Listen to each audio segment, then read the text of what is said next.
शिक्षार्थियों, एक बार पुनः आप सबों का हिंदी संस्कृत एकेडमी में स्वागत है। वादे के अनुसार आज मैं आप लोगों के सम्मुख संधि प्रकरण के हम लोग स्वर संधि के भेद पढ़ रहे हैं, जिसको मैं आगे बढ़ाऊंगा। शिक्षार्थियों, आप सबों को ज्ञात है कि हम लोग अभी परीक्षा की तैयारी के सिलसिले में आगे बढ़ रहे हैं। परीक्षा के तैयारी के लिए हम लोग संधि प्रकरण पढ़ रहे हैं, जो कि अत्यावश्यक है। शिक्षार्थियों, आप सबों को ज्ञात है कि आजकल परीक्षा का सीजन चल रहा है, जिसमें आप भी व्यस्त हैं, मैं भी व्यस्त हूं।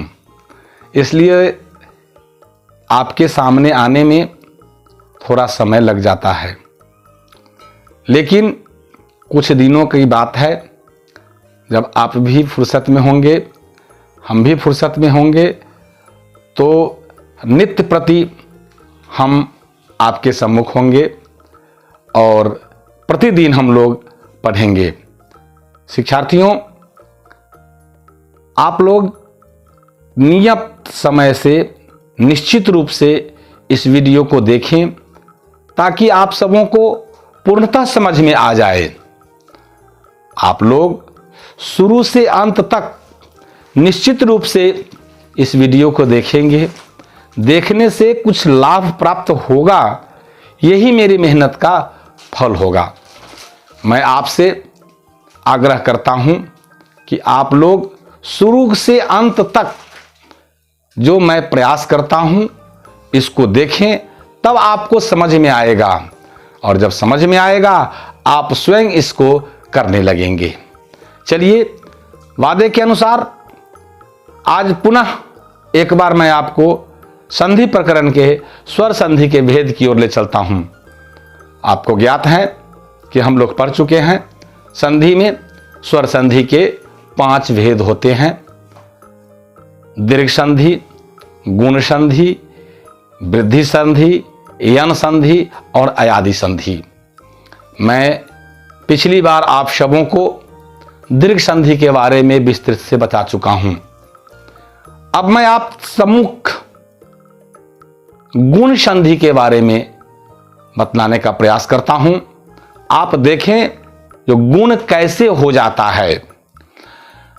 आपको ज्ञात है व्याकरण नियमबद्ध है, नियम के आधार पर चलती है, तो इसके भी कुछ नियम होते हैं। इसलिए गुण संधि के क्या नियम है, हम आपको इसके माध्यम से बतलाता हूं, वो आप देखें। कहा गया है, यदि अ या आ के बाद, अ या आ के बाद ई या ई आए, अ या आ के बाद उ या उ आए, और अ या आ के बाद री आए, तो दोनों मिलकर क्रमशः ए, ओ और अर हो जाते हैं। ये है आपका नियम। यानी अ या आ के बाद ई या ई आए तो उ या उ और री आए तो दोनों मिलकर क्रमशः ए, ओ और अर हो जाते हैं। जैसे आपको ज्ञात है, जब हम विच्छेद करते हैं, किसी शब्द को अलग अलग करते हैं, तो उसके 2 भाग हो जाते हैं, एक पूर्व और एक पर, यानी बाद में। तो पूर्व का आकार नहीं या आकार, तो पूर्व पद का आकार या आकार, उसके बाद ई या ई आए तो दोनों के स्थान में ए हो जाते हैं। यानी अ जोड़ ई बराबर ए हो जाते हैं। या अ रहे अथवा आ रहे, हरस ई रहे अथवा दीर्घ ई रहे, दोनों के स्थान में ए हो जाएंगे।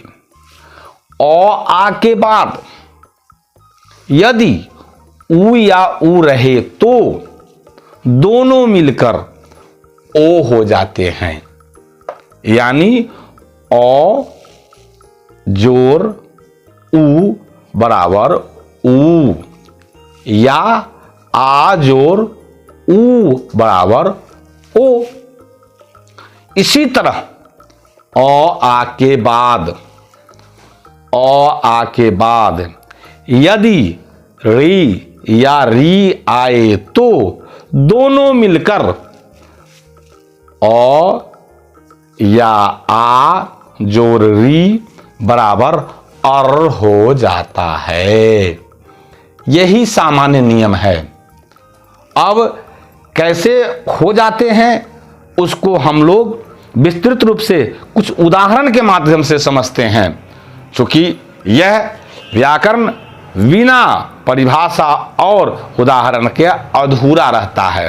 अब अ जोर ई बराबर ए कैसे हो जाता है, अ जोर ऊ बराबर ओ कैसे हो जाता है, और अ जोर री बराबर अर कैसे हो जाता है, अब हम लोग विस्तृत उदाहरण के माध्यम से समझें।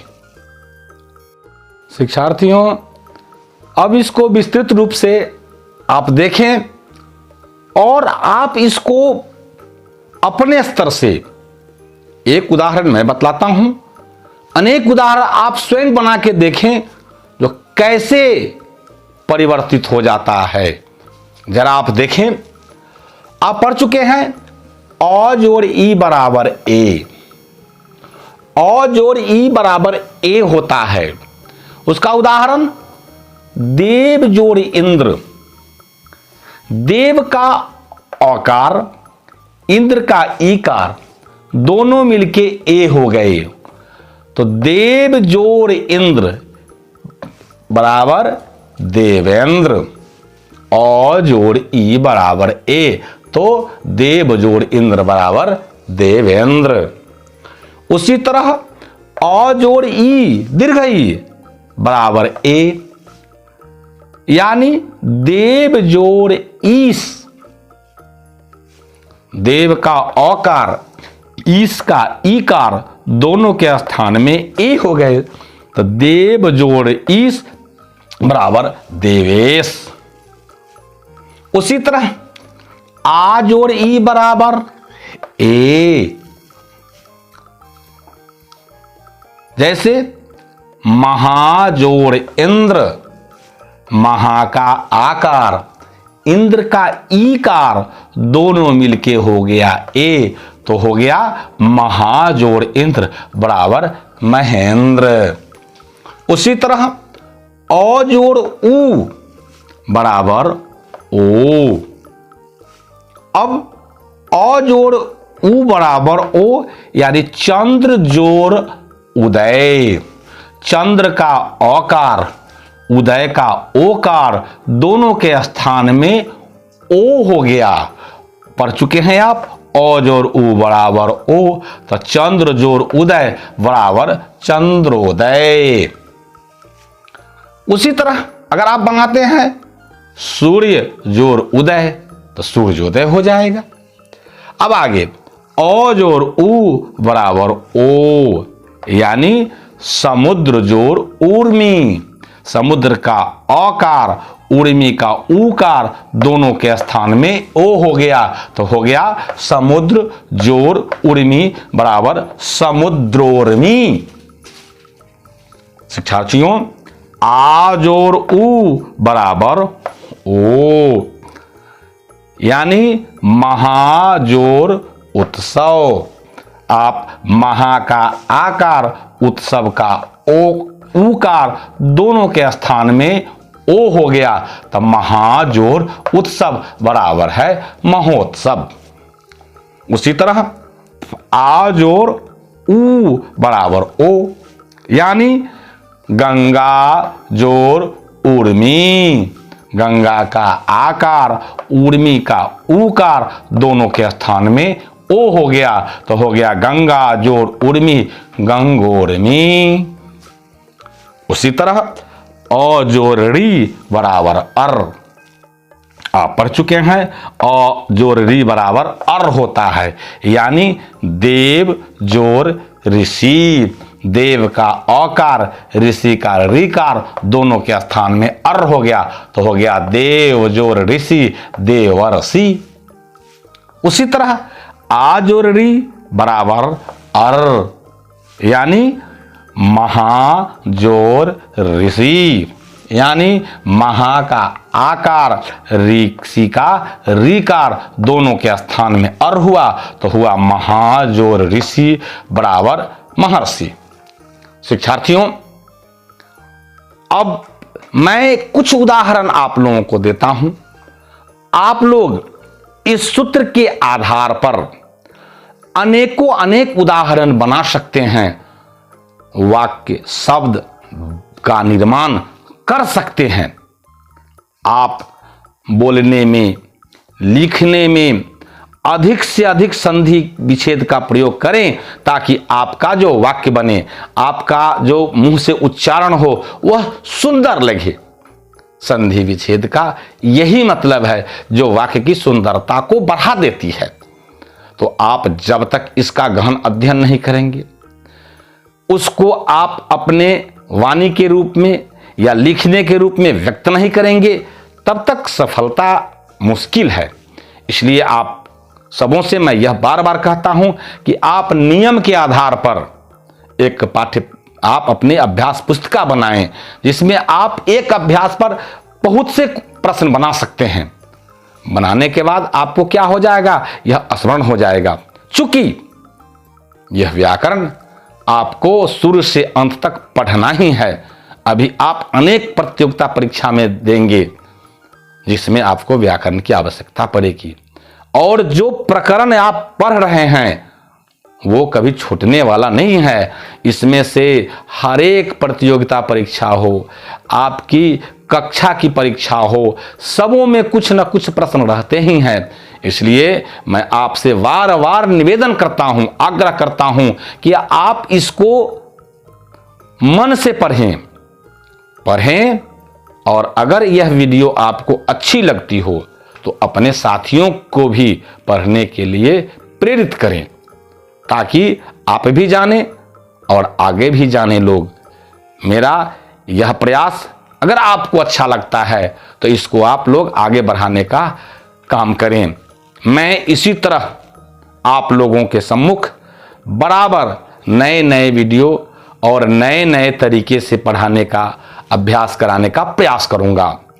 निकट भविष्य में मैं आप लोगों को हिंदी पाठ्यपुस्तक, संस्कृत पाठ्यपुस्तक, हिंदी व्याकरण, संस्कृत व्याकरण की पूर्ण जानकारी देने का प्रयास करूंगा, क्योंकि उसमें अनेकों विद्याएं हैं।